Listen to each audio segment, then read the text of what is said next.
అందరికీ నమస్కారం అండి. నేను ఈరోజు ధనరాజ్ గారితో అండ్ రామోహన్ రాఘవన్ టీంతో ఉన్నాను. నీ పేరు మర్చిపోయారు.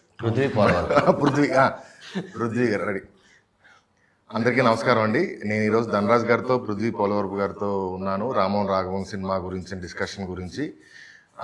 12 years బ్యాక్ నేను ఇండస్ట్రీలో నాకు ఏమీ తెలియదు, ఒక్క మనిషి కూడా పరిచయం లేకుండా హైదరాబాద్ వచ్చాను. అప్పుడు స్ట్రగుల్ అవుతున్న టైంలో ధనరాజ్ ఎవరో ఫ్రెండ్ ద్వారా ధనరాజ్ గారు షార్ట్ ఫిల్మ్కి డైరెక్షన్ చేస్తున్నారు, దానికి డిస్కషన్ గురించి రావాలని చెప్పి నన్ను పిలిచారు. అప్పటి నుంచి మొదలయ్యి ధనరాజ్ గారు నన్ను ఆయన సినిమాకి వెళ్తే షూటింగ్కి, డబ్బింగ్కి, పార్టీకి వెళ్తే పార్టీకి పరిచయాలు అవుతాయి అంటే దాన్ని తీసుకెళ్ళి నేను రైటర్ అయ్యేంత వరకు నన్ను ఆయన తీసుకొచ్చారు. ఇప్పుడు ఫైనల్గా ఆయన కోరుకున్నట్టు నేను రైటర్ అయ్యాను. షార్ట్ ఫిల్మ్ సినిమా నుంచి ఇప్పుడు ఫీచర్ ఫిల్మ్ చేస్తూ ధనరాజ్ గారు ఇప్పుడు ఆయన డైరెక్టర్ అయ్యి ఇద్దరు ఈ రోజు ఇక్కడ కూర్చొని మాట్లాడుకోవడం నాకు చాలా హ్యాపీగా ఉంది. ఫస్ట్ ఆఫ్ ఆల్ కంగ్రాట్స్ అన్న. Thank you. నేను ఇక్కడ షార్ట్ ఫిల్మ్ నుంచి ఫీచర్ ఫిల్మ్ వరకు రావడం, మీతో మాట్లాడటం నిజంగా చాలా హ్యాపీగా ఉంది. నాకు చాలా హ్యాపీగా ఉంది. అంటే ఏంటంటే బేసిక్గా నువ్వు ఈ స్థాయికి వస్తావని నేను ఆ రోజు అనుకోలేదు. అంటే ఇంకా పెద్ద స్థాయికి వెళ్తావా అది కూడా ఏమనుకోలేదు.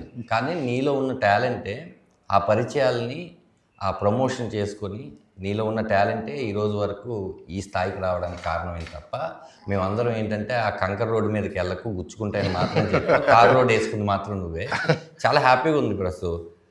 ఎందుకంటే ఆ రోజే నీ టాలెంట్ నేను చూశాను. ఇంట్లో ఎలా చూశానంటే అప్పటికే నేను ముదురని నేను ఫీల్ అవుతున్న టైంలో నువ్వు వచ్చి అలా కాదన్నా అందులో ఉన్న ప్రాబ్లమ్స్ ఏంటో నువ్వు చెప్పావు. అప్పుడు నాకేమనిపించిందంటే అప్పటికి ఇంకా నేను ప్రొడ్యూస్ కూడా ఏం చేయలేదు, నిర్మాత అవ్వాలని ఆలోచలేదు. అప్పుడు మనం ఒక కాన్సెప్ట్ అనుకున్నాం. అవును, ఒక పెద్ద చెస్ బోర్డు మీద నల్ల కలరు ఇది పెట్టి ఒక సెట్ వేద్దామని కూడా రాసుకుందాం అని అనుకున్నాం. ఆ తర్వాత నువ్వు మెల్లిమెల్లిగా సినిమాల్లోకి వెళ్ళావు. కానీ ఎప్పుడు కూడా నీకు నాకు ఉన్న కామన్ ఫ్రెండ్స్ అడిగితే నీ పేరు చెప్పకుండా అయితే ప్రసన్న బెజవాడ వేరే టాపిక్ చెప్పడు అనే నాకు చెప్పారు. అది గుర్తుంచుకోవడం నాకు ముందు ఆనందంగా ఉంది. కొంతమంది అలా గుర్తుంచుకొని చెప్తూ ఉంటే చాలా హ్యాపీ. గుర్తుంచుకొని కాదన్న, అసలు ఏం లేదు. నేను జీరో అంటే నాకు నిజంగా చెప్తాను, హైదరాబాద్లో నాకు ఒక్క మనిషి కూడా పరిచయం లేడు. సినిమా ఇండస్ట్రీ సంగతి పక్కన పెట్టండి. అలాంటిది ఏలు పట్టుకుని చేయి పట్టుకొని తీసుకెళ్ళి నేను ఇదే ఇంటర్వ్యూ హాల్లో కూర్చుని వేరే శివగారితో చెప్పాను, నేను ఇండస్ట్రీ మొత్తాన్ని ధనరాజ్ గారి కళ్ళతోనే చూశాను నేను అని చూసాను ఇంటర్వ్యూ. సో అది నాకు అదొకటి అడుగుదాం అనుకున్నాను. అసలు మీకు ఈ హెల్పింగ్ నేచర్ ఏంటి, అసలు ఏంటి వ్యాధి ఏంటి మీకు? నువ్వు ఒక ఫంక్షన్లో ఒక విషయం చెప్పావు, నా ప్రీవియస్ బుజ్జిలారా స్టేజ్ మీద ఒక విషయం చెప్పావు. అది ఎంతమంది నాకు ఫోన్ చేశారంటే ఆ సామాన్లు ఇంకా ప్రసన్న బెజవాడ దగ్గర నిజంగానే ఉన్నాయని విషయం, ఇచ్చానని విషయం, ఉన్నాయని విషయం నువ్వు చెప్పాక తెలిసింది. నేను ఇచ్చిన విషయం నేనే మర్చిపోయాను. అంటే అది సహాయం చేయాలని చేయలేదు, నా దగ్గర ఉంది కాబట్టి, నీ దగ్గర ఆ టైంలో లేదు కాబట్టి చేసింది సహాయం అని పెద్ద పేరు పెట్టేశాం కానీ మనం. బట్ మనుషులు నచ్చాలిగా. అదే ముందు ఆ వ్యక్తి ఎదుగుతాడని ఒక నమ్మకం ఉన్నప్పుడే మనం ఇప్పుడు ఈ సినిమా నేను బాగా డైరెక్షన్ చేయగలను, బాగా నటించగలను అన్నప్పుడు నా మీద డబ్బులు నేను ఖర్చు పెట్టాడు. లేకపోతే ఏదో సినిమా ఖర్చు పెట్టారు. అలాగే ప్రతిదానికి ఒక ఇన్సిడెంటే. నేను మీ నాన్నగారు వచ్చినప్పుడు, అంటే నువ్వు బాగా చదువుకున్నావు, నీ చదువుకి ఖచ్చితంగా ఒక ₹1,00,000 శాలరీ సంపాదించుకుంటావు అప్పట్లోనే. అలాంటి టైంలో మీ నాన్నగారు వచ్చి నన్ను అన్నారు, ఓ మాట అన్నారు. ఆయన ఏంటంటే తండ్రి స్థానంలో ఉండి అన్నారు. మా సినిమా కూడా తండ్రి కొడుకుల సినిమా కాబట్టి ఆ తండ్రి చెప్తున్నాను. మా వాడు ఏం చదివాడో తెలుసా అంటే తెలియదండి అంటే అదేదో చెప్పాడు, అది కూడా తెలియదండి. జీవితం నాశనం అయిపోతుంది, ఇట్లా సినిమా అని తిరుగుతున్నారు, వీరి తర్వాత తమ్ముడు ఉన్నాడు, ఇవన్నీ చెప్పారు. నేను ఆ రోజు మరి ఓవర్ కాన్ఫిడెంట్గా చెప్పానా లేకపోతే ఏంటో తెలియదు కానీ, మీ వాడు ఇక్కడ ₹1,00,00,000 పైన రైటరు డైరెక్టర్ అవుతాడు చూడండి, అంత టాలెంట్ ఉంది, నేను నమ్మాను, మీరు నమ్మండి అన్నాను. ఆ ఒక్క మాటకి సరే చూస్తాను, ఒక 6 నెలలు అవ్వకపోతే ఇంక ఇంటికి వచ్చేయమన్నాడు. ఇంటికి వచ్చేయమన్న అతన్ని హైదరాబాద్ ఇల్లు కట్టి నువ్వే రప్పించేసుకున్నావు. థ్యాంక్స్ ప్రసన్న. సరే ఇంకా మనం పరిచయాలు ఇవన్నీ పక్కన పెడితే, మజాకా మీది 26వ తారీఖు రిలీజ్ అవుతుంది. ఇది 5వ సినిమా మీ ఇద్దరు కాంబోలో. అన్ని సినిమాలు హిట్లు కొట్టేశారు, ఇది కూడా ఖచ్చితంగా హిట్ అవుద్ది, అవ్వాలి. ఎందుకంటే నా ఫ్రెండ్ రండా రాజేష్ కూడా ఉన్నాడు, సందీప్ కిషన్ కూడా హ్యాపీనింగ్. మన బ్యాచ్లర్ సాంగ్ చూశాను, టీజర్ చూశాను, చాలా బాగుంది. ఎందుకంటే నీ పెన్నులోనే తెలియకుండా నవ్వు ఉంటుంది, అది నువ్వు ఎలాగ నేర్చుకుంది. నా దగ్గర నేర్చుకోవడం అనేం కాదు కానీ నీ దగ్గర ఉంది, నా దగ్గర అని చెప్తున్నావు అంతే. లేదు, ఇంకోటి చెప్తా. నేను డైరెక్టర్ అవుదామని వచ్చి ఏదో చేద్దామని తిరుగుతుంటే ఆయనే నాకు ఒకరోజు ప్రసన్న పలానా సినిమాలో ఒక కామెడీ ట్రాక్ అడిగారు, నువ్వు రాయమన్నా. నేను రాయడం ఏంటన్నా, నాకు రాకే, నాకు అది వేరే వాళ్ళతో రాయించుకున్నానంటే ఏదో ఒకటి ఆ పని వచ్చింది కదా, సినిమా నుంచి పని వచ్చినప్పుడు మనం కాదనకూడదు, అసలు ఏది వస్తుందో ఫస్ట్ నువ్వు ట్రై చేయన్నారు. అవును. ఆ ఫస్ట్ ట్రై చేసింది నాకు ఇంకా గుర్తుంది. మీకు ఇంటి దగ్గర వినిపించాను, మీరు విపరీతంగా హ్యాపీ ఫీల్ అయ్యారు. నెక్స్ట్ డే నేను జబర్దస్త్ షూటింగ్ వస్తే మీరు అప్పటికే వేణుకి, చంద్ర గారికి వీళ్ళు అందరూ చెప్పారు. అందరూ వచ్చి ఒకళ్ళ తర్వాత ఒకళ్ళు వచ్చి అందరూ అప్రిషియేట్ చేస్తున్నారు, ఇదేనా రైటింగ్ అంటే. అది నన్ను రైటర్ గా ఇనిషియేట్ చేసింది కూడా మీరే. అది నీకు గుర్తుంది, బట్ ఇది నీకు గుర్తుందో లేదో, ఒకరోజు ఒక పెద్ద హీరో నాకు ఫోన్ చేసి నీ దగ్గర ఒక మంచి రైటరు కావాలి ఉన్నారన్నావు అంటే, అవును చాలా బాగా రాస్తాడు అంటే, ఒక సినిమా అనుకుంటున్నాము, ఆ పేరు చెప్పండి అని అంటే, నువ్వు వెళ్ళాలా రాయాలా అని వెళ్ళావు. వెళ్ళి అక్కడికి వెళ్ళి నీకేదో ఎక్కలేదు అది కదా, నీకేదో ఎక్కకపోతే నువ్వు వచ్చి అన్న నాకు అది ఎక్కలేదు, అదేదో ఎలాగో ఉంది కాదు, అది పెద్ద హీరో, ముందు నువ్వు ట్రై చేయి బాగుంటుంది అంటే అప్పుడు నువ్వు రాసావు. అది మంచి హిట్ సినిమా అయింది. తర్వాత అందులో నీది ఎంత ఉంది ఏంటనేది పక్కన పెడితే అయింది, గుర్తుంది. తర్వాత దళం సినిమాకి జీవన్ నువ్వు బుల్లెట్ మీద డైలాగ్ రాసింది నాకు ఎన్నిసార్లు చెప్పాడంటే, మొన్న కూడా కలిసినప్పుడు చెప్పాడు. ఈ రోజు ఇతను ఈ స్థానంలో ఉన్నాడని అందరికి తెలుసు, కానీ ఆ రోజే అర్థమైంది అతను డైలాగ్స్ విలువేంటో అని. ఎందుకంటే అప్పటికప్పుడు చెప్పినాయి. లొకేషన్ లో చదువుతుంటే కూడా ఆ హీరో క్యారెక్టర్ చెప్తూ ఉంటే నవీన్ చంద్ర ఇలా ఉన్నాయండి మావిడ రాసింది, నేను మళ్ళీ రాయలేదు అలాంటి డైలాగ్ ఇప్పుడు. అంటే అంత కమర్షియల్ సినిమాలలో నువ్వు కామెడీ ఎంటర్టైన్మెంట్ చేసుకుంటున్నావు కాబట్టి ఇది ఒకవేళ ఆ సినిమా వస్తే అంతే సినిమా బట్టే ఎస్ అది మజాకా వస్తుంది 26 డెఫినెట్ గా ఆ సినిమా బాగుండాలి. మేము కొంచెం 4 రోజుల ముందు 5 రోజులు ఫిబ్రవరి 21 మీరు వస్తున్నారు. అయితే నాకు ఏంటంటే, మీరు యాక్టింగ్ చేస్తుంటారు, సడన్ గా మధ్యలో ప్రొడ్యూసర్ అంటారు, మళ్ళీ మధ్యలో సడన్ గా డైరెక్టర్ అంటారు, ఎందుకు అలాగే ఉండి అటు ఇటు షిఫ్ట్ అవుతుంటారు? దీని ఏదో పెద్ద నేరం చేసినట్టు. అంటే ఏం లేదు ప్రసన్న, నాకున్న చదువుకి, నేను చదివిన 9వ తరగతి 10వ తరగతి మధ్యలో చదువుకి నాకు వేరే జాబ్ రాదు ప్రసన్న. నేను కమెడీ అయిపోదామని ఇండస్ట్రీకి వచ్చాను చెప్తే చాలా పెద్ద అబద్ధం. ఎందుకంటున్నానంటే 80s పుట్టిన వాళ్ళు ఎవరు కూడా చిరంజీవి గారి ఫ్యాన్ కాదంటే ఎంత పెద్ద అబద్ధమో ఇది కూడా అవుదాం అవుతుంది. నేను హీరో అవుదాం అనుకున్నాను ప్రసన్న. ఎక్కడో మనం కమెడియన్గా జనాలు నన్ను ఆదరిస్తున్నా, ఎక్కడో తెలియకుండా మైండ్ సెట్లో మనం వచ్చింది అది కదా, ఒకటి చేసేద్దాం అనుకుని నేను అలా దాన్ని నెరవేర్చుకోవడం కోసం వచ్చిన ఆపర్చునిటీని వినియోగించుకున్నాను. అవి ఆడలేదు, రైట్ కథలు ఎంచుకునే ఆ మైండ్ సెట్ అప్పుడు నాకు లేదు, ఏదో జరిగిపోయింది. అలా కొంత డ్యామేజ్ కూడా నాకు అయింది. అయినా కూడా నీలాంటి వాళ్ళు ఎవరో గుర్తించి లేదన్నా నువ్వు రైట్ ట్రాక్లోకి వెళ్ళాలి, నువ్వు తప్పిపోయావని చెప్పి మంచి క్యారెక్టర్ రాసి మళ్ళీ చేశాను. నేను ఎందుకు ప్రొడ్యూసర్ అవ్వాలనుకుంటున్నాను అంటే దానికి ఒక బలమైన కారణం. మన లక్ష్మీ మంచి గారిది పిలవని పేరెంట్ అనే ఒక సినిమా నాకు ఓపెనింగ్ అయ్యి అదే రోజు ఆగిపోయింది. ఆ సినిమా జరగలేదు.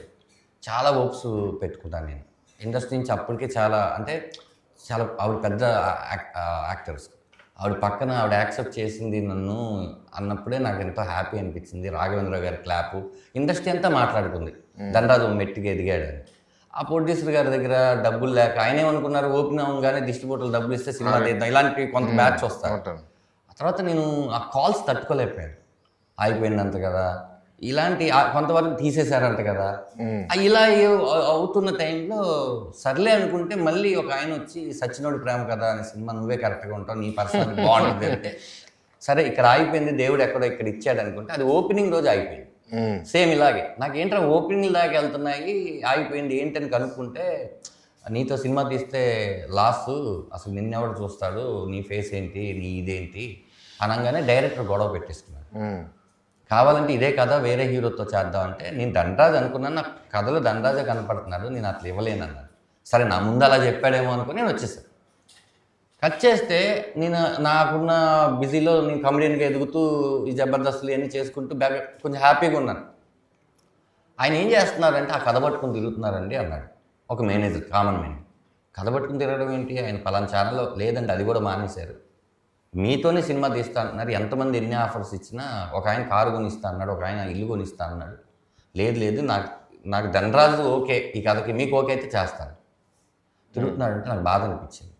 నేనేదో అలా వదిలేసి వచ్చేయంటే అప్పుడు నేను సరే మన దగ్గర కొంత అమౌంట్ ఉంది, జబర్దస్త్ చేస్తున్నాం, ఎపిసోడ్కి ఇంత వస్తుంది, చిన్న అమౌంటే కదా అని సరదా నా దగ్గర సచ్చినోడు ప్రేమ కథ తీసేంత డబ్బులు లేవు, ఇంకో కథ ఏదైనా చేద్దాం అనగానే ఒక చిన్న మినిమం బడ్జెట్ ఆయన 50 అన్నాడు, నేనే కొంచెం ఒక 80 వరకు చేద్దాం సార్ అని నా ఫ్రెండ్స్తో కలిపి అలా నేను ప్రొడ్యూస్ చేయాల్సి వచ్చింది. నేను ఎందుకు అడిగానంటే ఇప్పుడు యాక్టర్గా మీరు ఒక అమౌంట్ తీసుకుంటూ హ్యాపీగా వెళ్తుంటుంది లైఫ్. అవును, మీరు ప్రొడక్షన్ చేసినా డైరెక్షన్ చేసినా అది 1 year పాటు వచ్చేది ఆగిపోగా మనకు కొత్తదిగా రాకపోగా మళ్ళీ ఖర్చు దీని ప్లస్ ఎదురు ఖర్చు పెట్టుకొని దీని ప్లస్లు దీని మైనస్లు దాని తాలూకు లగేజ్ మన మీద పడి స్ట్రగుల్. ఎందుకంటే మా ఫాదర్ ఎలా అయితే నాకు వీడు ఇంజనీరింగ్ చేశాడు శుభ్రంగా జాబ్ చేసుకుంటే బాగుండేది అని అనుకుంటాడు, అలాగే నేను ఒక వెల్విషర్గా హ్యాపీగా లగ్జరీగా ఉండాల్సింది పోయి ఈయన ఎందుకు ఇన్ని టెన్షన్ పడుతున్నాను నా పాయింట్. అందులో మీరు ఇది అవ్వాలి ఇది అవ్వకూడదు అనేది కాదు, అది ఉద్దేశం లేదు. సో ఇప్పుడు ఫైనల్ గా అది కూడా వదిలేసి ఇప్పుడు ఇందులోకి వచ్చారు. దీనికి ఏంటి రీజన్, ఏం లాగింది రామన్ రాఘవన్లోంచి మీకు? రామన్ రాఘవన్ శివప్రసాద్ యానాల్ గారిది కథ, విమానం దర్శకుడిది కథ. ఆయన నాకు 5-6 కథలు చెప్పారు, అంటే నాకని కాదు ఎలా ఉన్నాయో చెప్తాం కదా అందరికీ. చెప్పినప్పుడు నాకు ఈ కథ చాలా బాగా నచ్చేసింది. ఆఫ్టర్ విమానం తర్వాత ఇది ఆయన సెకండ్ సినిమా డైరెక్షన్ చేస్తారేమో అనుకున్నాను, కానీ ఆయన వేరే కథ ఏదో రాసుకుంటున్నారు అన్నప్పుడు సేమ్ తండ్రి కొడుకుల కథే మళ్ళీ నేను డైరెక్షన్ చేయకూడదని ఒక రూల్ పెట్టుకున్నప్పుడు నేను అడిగాను, ఇచ్చారు. ఈ క్యారెక్టరు అంటే ఎప్పుడో వస్తాయి ప్రసన్న, అంటే కథకుడిగా నీకే ఎక్కువ తెలుసు, అన్నిసార్లు ఇలాంటి క్యారెక్టర్లు పుట్టవు.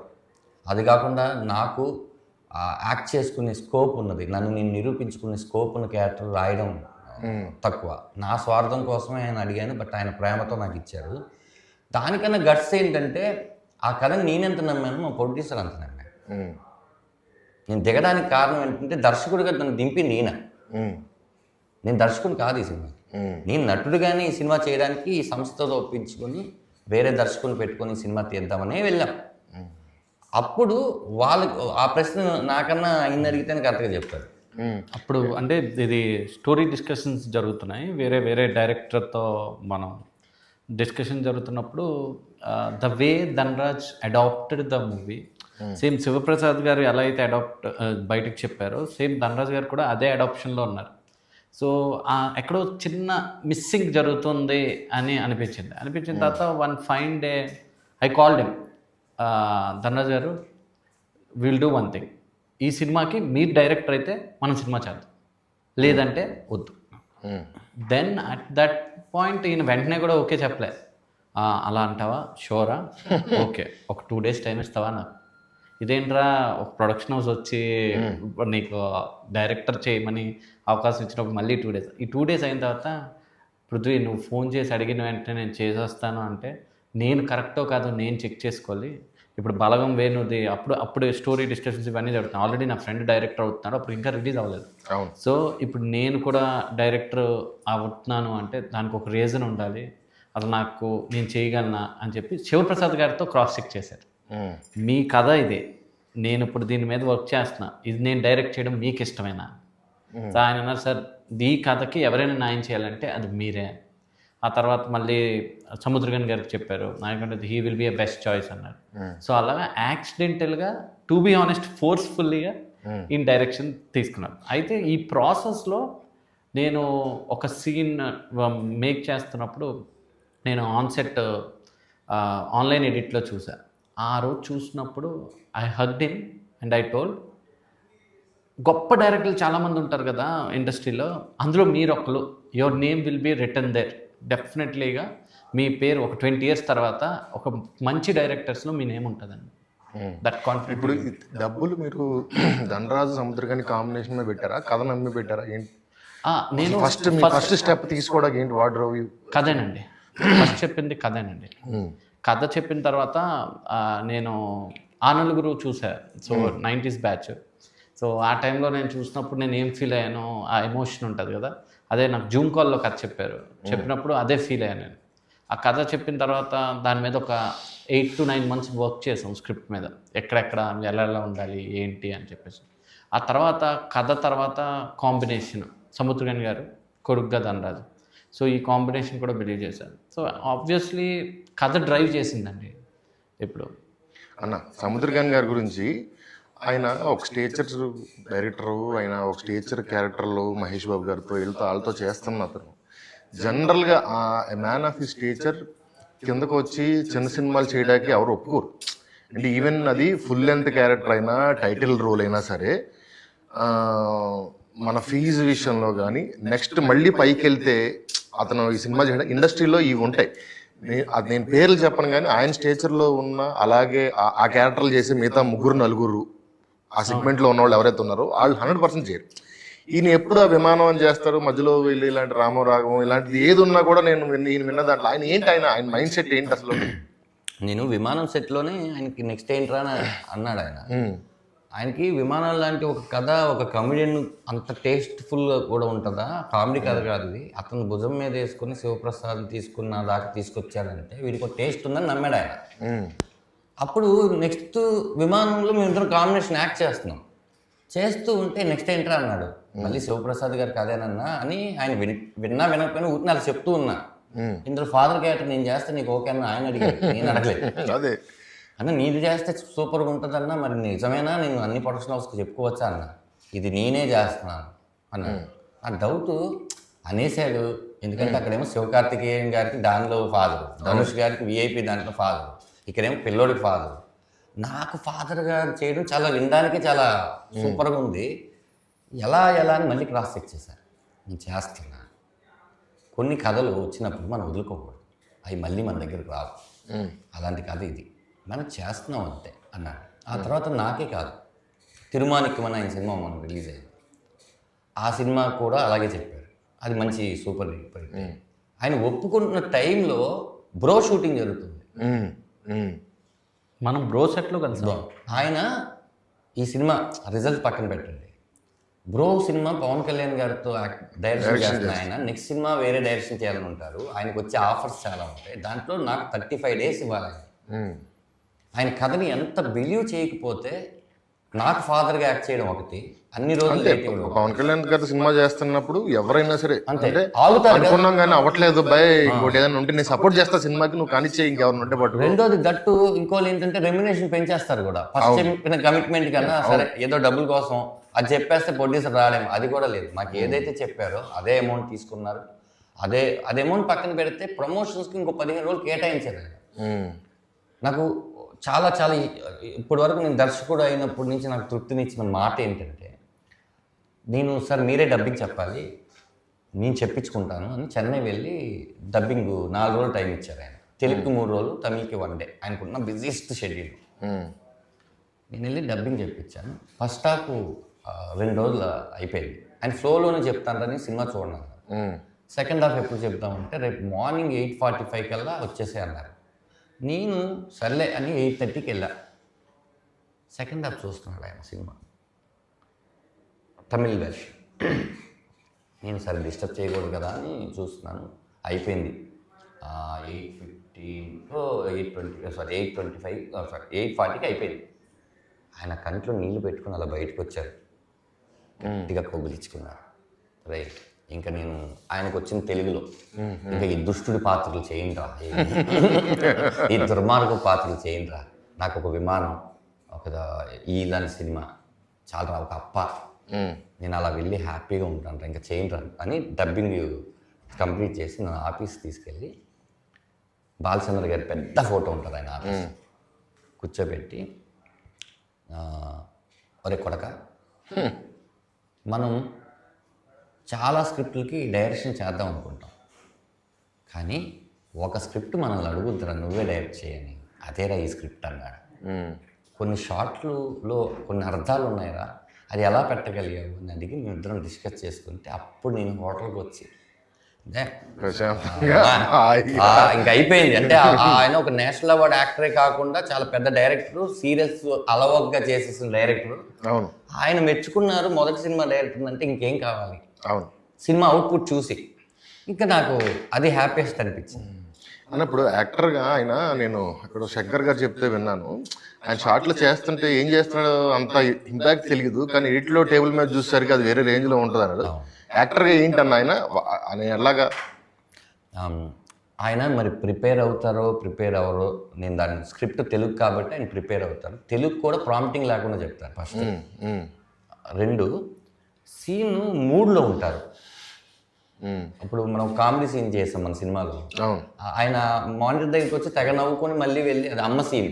అరే నేనేంట్రా ఇంత ఎంగు అని అరే నేను ఇంకా ఫుల్ ఎంటర్టైన్మెంట్ చేస్తాను నెక్స్ట్ ఎమోషన్ సీన్లో కూడా ఆ నైట్ షూట్స్ ఈ టైంలో కూడా బయటకు వెళ్ళిన తర్వాత ఇలా ఉండేవాడు. అన్న ఏంటి అంటే మూడ్లో ఉన్నారా నేను అంటే ఆయనకి తెలియదు అది అలా ఏమైంది ఒంట్లో బాగాలేదా ఏంటి బయట చలేస్తుందా. ఆయనలో ఉన్న పెద్ద ఎక్స్ప్రెషన్ చెప్పేది ఏంటంటే బాగా నచ్చిందని మనకు అర్థం అవడానికి ఇప్పుడు ఆయన ఒక శాల్వా వేసుకొని చలికాలం షూటింగ్ నేను ప్రతిరోజు మేము 6 రోజులు షూట్ చేయాలి కానీ మాకు బిహెచ్ఎల్ హౌస్ 4 రోజులే దొరికింది. అదే ఎక్స్టెన్షన్ 2 o'clock 6 o'clock అయ్యేది. మళ్ళీ ఆయన చాలు కప్పుకొని బయట క్యారవాన్ అది కూడా నైట్ ఫుల్ మస్కిటోస్లో ఇలా కూర్చొని ఉన్నాడు. అన్న ఒకసారి చూస్తారా ఆన్లైన్ అని నేను చూపించినాక పా ఎవడరా వాడికి ఎందుకురా ప్రాబ్లమ్స్ వద్దురా ఉండకూడదురా అని ఎప్పుడైనా నేను హ్యాపీగా ఉన్నప్పుడల్లా అరే వద్దురా ప్లీజ్. దీనికి తోడు కథ గురించి వాటి గురించి డిస్కషన్ చేస్తుంటే వేరే సెట్లో ఆయన హనుమాన్ షూటింగ్లో ఉన్నారంట విభూషణ్ గెటప్లో ఉంటే ఎవరో ఒక ఆర్టిస్ట్ వచ్చేసి సార్ రామం కథ ఉంది ఎవరు రావాలి నాకు ఫోన్ చేస్తారు. మేము క్రాస్ చెక్ చేసుకోవడం కోసం కొంతమంది రివ్యూ రైటర్స్కి పేరు వద్దు సినిమా చేసాం. వాళ్ళు సినిమా చూసి పెద్ద పెద్ద ప్రొడక్షన్ హౌస్కి వాళ్ళు ఫోన్ చేసి చెప్పారు ఈ సినిమా మీరు తీసుకోండి ఖచ్చితంగా ఇప్పుడు మీకు చిన్న సినిమాలా కనపడుతుంది వన్స్ థియేటర్కి వచ్చిన తర్వాత సినిమా ఇంటికి వచ్చేస్తుంది వాళ్ళు చెప్పారు. ఈ చెప్పే ప్రాసెస్లో వాళ్ళు సముద్రగని గారికి ఫోన్ చేశారు సార్. ఫోన్ చేసి మీ కాళ్ళు పట్టుకుంటాను సార్ ఏంటి అన్నట్టు నాకు మా నాన్న గుర్తుకొచ్చాడు అని చెప్పి ఏదో చెప్తే ఎవడరా వాడు ఏడుస్తున్నాడు ఏంటరా నా మూడ్ డిస్టర్బ్ చేయడానికి నేను ఎక్కడున్నా కూడా కనుక్కోట్లేదు నువ్వు ఎవరికి సినిమా చూపిస్తున్నావు ఫోన్ చేద్దాం నువ్వు అంటే. ఇంకోటి కూడా ఆయన ఈ సినిమాని ఇప్పుడు ఇక్కడ అంటే ధనరాజు గారు అందరికీ తెలుసు. ఇప్పుడు తమిళనాడు అటువైపు సో మాకేం తెలియదు సముద్రగని గారికి ఎక్కువ తెలుసు. ఎప్పుడు ఒక లాస్ట్ 10 yearsలో ఆయన ఎప్పుడు ఎవరికి ఫోన్ చేసి ఈ సినిమా బాగుంది మీరు తీసుకోండి మీరు చెయ్యండి అని చెప్పి 10 years అయిందంట ఆయన ఓన్ ప్రొడక్షన్ ఆపేసి. సో ఈ సినిమాకి మొన్న ఒక లాస్ట్ అది కూడా నా నోటికి కూడా నేను ఎవరిని అడగలేదు నిజంగా అదే.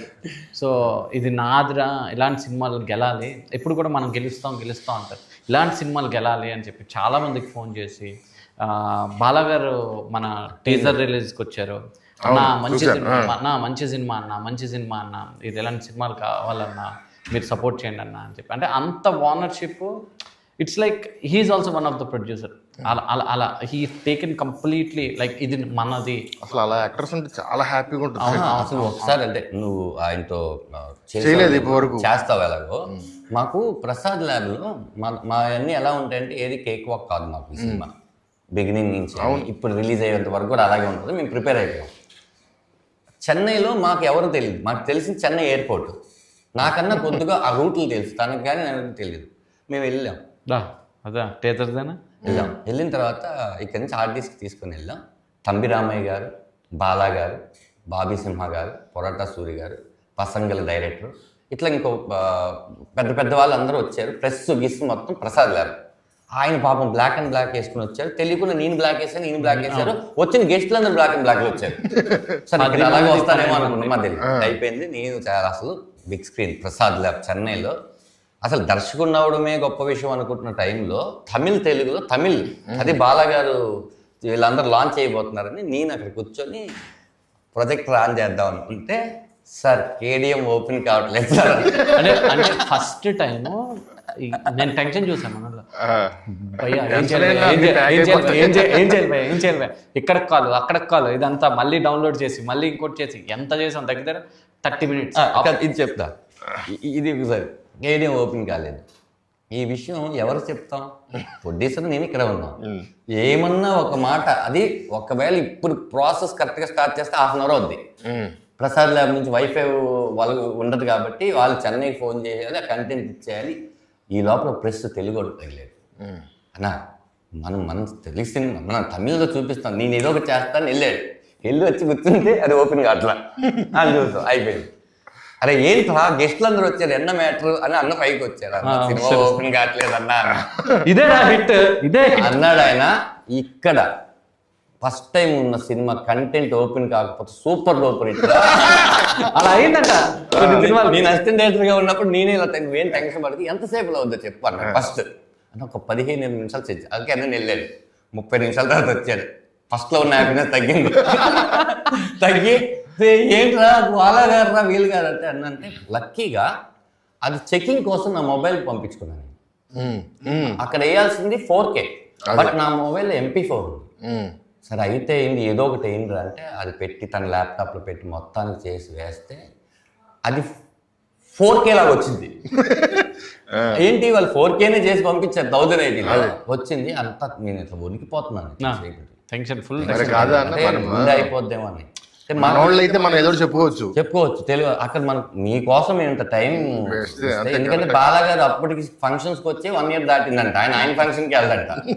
వచ్చి రావడం వాళ్ళందరూ సినిమా గురించి మాట్లాడి ఇచ్చేసారు. దానికి ఒక సముద్రగానే అన్న ఇంకా అంటే ఆ పెద్ద ఆయన కాలు పట్టుకోవడం ఒక్కటే తప్ప.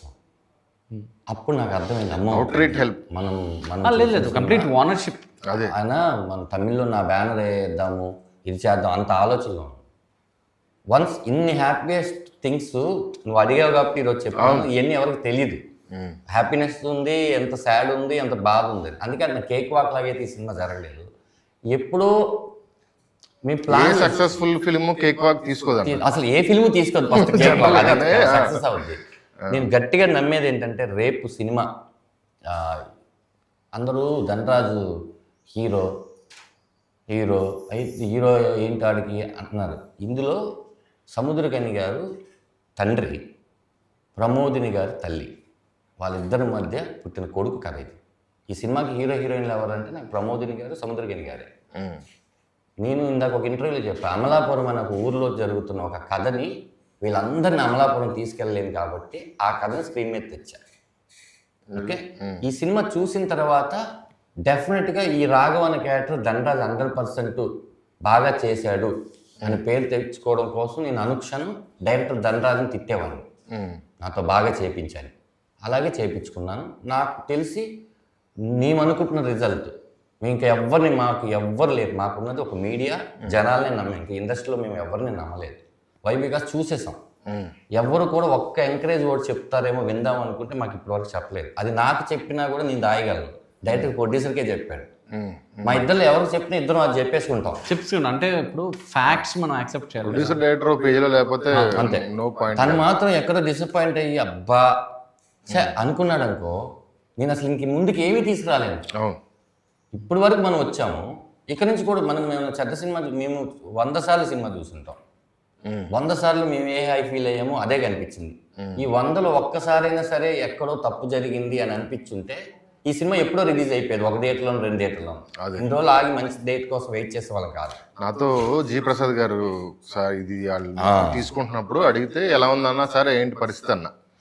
ఆయన అన్నాడు, విమానం ప్రమోషన్స్ జరుగుతున్నప్పుడు ధనరాజు గారికి ఏం సంబంధం లేదు, కానీ ఇండస్ట్రీలో చాలామంది ఆర్టిస్టులని, చాలామంది టెక్నీషియన్ని ఆయన తీసుకొచ్చి షోలు వేసి చూపించి వాళ్ళతో మాట్లాడి ఆయన ప్రమోషన్ చేసిన విధానం నాకు చాలా హ్యాపీ అనిపించి స్టేజ్ దిగుతూ అన్నాను, నేను ధనరాజ్ నీకు హెల్ప్ చేసే రోజు నాకు రావాలని కోరుకుంటున్నానని ధనరాజ్కి చెప్పాను. సో ఫైనల్గా మనోడు ఈ సినిమా చేస్తాను అనగానే నేను వెళ్ళి చూద్దాం అనిపించింది, చూశాను. సో హెల్ప్ చేయాలని కాదు, నాకు సినిమా నచ్చి మేము తీసుకోవాలనుకుంటున్నాము అని ఆయన చెప్పాడు. నాకు అప్పుడు ప్రసాద్ గారు ఆయన అంత ఈజీగా వెళ్ళిపడతారు బాగుంది అని ఆ టైప్ కాదు. ఆయన నాకు ఒక మాట అన్నారు ఈ సినిమా చూసిన తర్వాత. ఆయన కూడా ఏంటి అంటే ఈ సినిమాలో 1 of the part లాగే ప్రతి విషయంలోనూ నాన్న ఆ సీన్ కొంచెం లెంత్ తగ్గించు, ఇది చేయని చెప్పి మొత్తం ఎడిటింగ్ కరెక్షన్స్ అన్నీ చేసి ఆయన ఎంత చేయాలో అంత ఎక్కువ చేసి ఒక మాట అన్నారు, మేమిద్దరం ముగ్గురు ఉన్నాం, భోజనం చేస్తున్నాం వివాహ భోజనంలో. అలా చూస్తూ ఎందుకన్నాడో తెలియదు, ఈ సినిమా రిలీజ్ అయిన తర్వాత నేను చూసే కళ్ళు మారుతాయి ధనరాజని. నువ్వు అంటే అలా నడుచుకుంటూ వెళ్తే నేను చూసే కళ్ళు వేరేలాగా చూస్తాయని. కానీ అంటే ఇంతమంది పెద్దవాళ్ళు ఊరికి నన్ను పొగడాల్సిన అవసరం లేదు కదా, అది ఎంకరేజ్మెంట్. వాళ్ళు మనకు చేయాల్సిన ఏదైనా ఉంది అంటే అది మాకు ఆ రోజు అంతా హై ఇచ్చి. అదే. సో ఫిబ్రవరి 21న ఈ సినిమా రిలీజ్ కాబోతుంది. రామోహన్ రాఘవం అన్నయ్య చాలా చాలా కష్టపడి, అంటే డైరెక్షన్ చేయడం అంటే ఒకటి, ఆ వర్క్ చేయడం, ఆ క్రాఫ్ట్ చేయడం అది పక్కన పెడితే ఆయన చేస్తున్న కమెడియన్గా అతను చేస్తున్న అతని కెరియర్ని పక్కన పెట్టి రావడం, ఎందుకంటే డైరెక్షన్ చేసి ఒకసారి మళ్ళీ ఇంకో సెట్లోకి వెళ్తే ఆ డైరెక్టర్ అయిపోయాడు, మనం ఇప్పుడు ఈ సీన్ చెప్పినా మనం ఏదన్నా ఒక ఇంతకు ముందు ఇంప్రవైజ్ చేస్తే కమెడియన్ ఇంప్రవైజ్ చేశాడు అనుకుంటాం, ఇప్పుడు మనం ఏదైనా ఇంప్రవైజ్ చేస్తే డైరెక్టర్ ఇంప్రవైజ్ చేశాడు అనుకుంటాం. సో పిలిచే వాళ్ళు కూడా చాలా సాక్రిఫైస్లు ఉంటాయండి. అది నెక్స్ట్ 2-3 years పడాలి ఏదన్నా ఉన్నా. సో ఆ సాక్రిఫైస్లు అన్ని చేసి అన్నిటికీ రెడీ అయ్యి చేసిన సినిమా ఈ రామోహన్ రాఘవం. February 21 రిలీజ్ అవుతుంది థియేటర్స్లో. అందరూ థియేటర్కి వచ్చి సినిమా చూసి ఈ సినిమాని బ్లెస్ చేయాలని కోరుకుంటున్నాను. Thank you Prasanna. Me cinema release ఉండి కూడా అడగగానే వచ్చి నేను చేస్తాను ఎవరు చేయరు. అది మనలో ఉండాలి. 26వ తారీఖు ఒకసారి కాదు ఇంకో 4-5 సార్లు చేస్తాను. అలాగే ఆల్ ది బెస్ట్ మజాకాకి. 26 మీరు వస్తున్నారు, 21 మేము వస్తున్నాం. 2 సినిమాలతో పాటు రిలీజ్ అయ్యే అన్ని సినిమాలు బాగా ఆడాలని, మన ఇండస్ట్రీ బాగుండాలని మనస్ఫూర్తిగా కోరుకుంటున్నాను. 5th హిట్ అవ్వాలి మీ కాంబినేషన్. ఖచ్చితంగా మీరు హిట్ కొడతారు. బయట వైబ్ కూడా అలాగే ఉంది. విష్ యూ ఆల్ ద మా సినిమా చూసి ఆ ఎమోషనల్ రైడ్ లో ఉన్న వాళ్ళందరూ మీ కామెడీ రైడ్ లో thank you. Thank you so much. Thank you. Thank you. Thank you.